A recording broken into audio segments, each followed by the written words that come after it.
Now, another decision that was made by this government that seemed to get attention for a few days and then roll away is the decisions that have been made that are going to affect the pharmacists of Australia.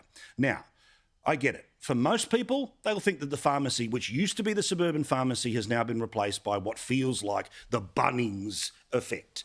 But the reality is that what happened to the suburban hardware store looks like it is about to happen now to your suburban chemist. Now, remember, the connection that you have to your suburban chemist is incredibly personal.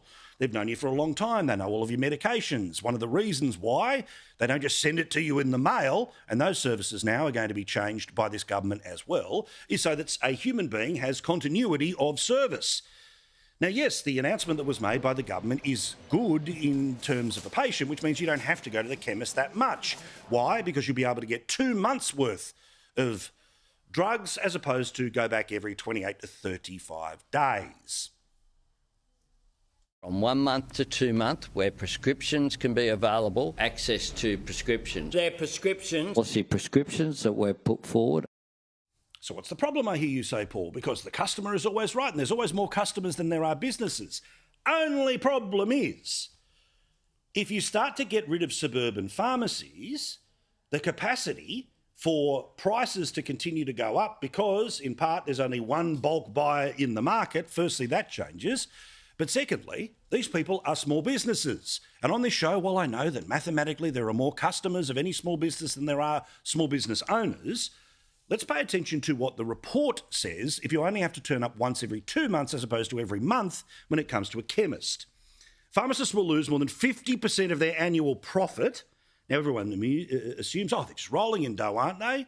Well, there might be a few here or there, but the ones that I was talking to as late as today are going out of their tree about this. Why wouldn't they? That 50% of your annual profit is about to be disappeared.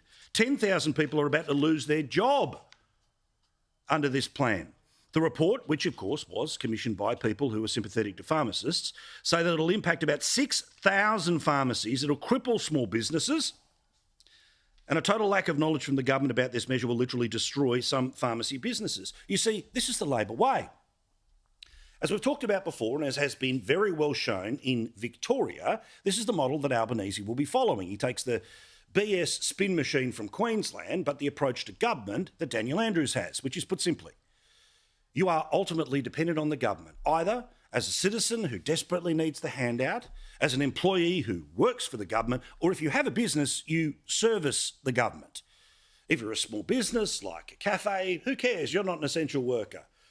The CFMEU person, well, that's an absolutely essential worker, right? What are not entirely unionised workforces? Small business. So, yet again, 6,000 of them are about to cop it around the head. Now, I hope that chemists are able to start to use their political power here, to start to tell people that their business may well end up losing staff members or even not exist because of a decision that has been made by the government. Now, we'll find out whether customers care, because sadly we know when it came to the suburban hardware store, we didn't keep supporting them. We turned up at Bunnings or Mitre 10, and the good old-fashioned hardware slowly melted away. They couldn't possibly compete. Is the same about to happen for pharmacies? Sadly, I fear that's the case. But because we support small business and we're fair income about it, and remember, this government has only got 2 people in its ministry who have any experience in small business, which is why they make the decisions like this that they do, one of which is Tony Burke, who just says he was involved in small business, but that's just his bio. We can't find any evidence of it.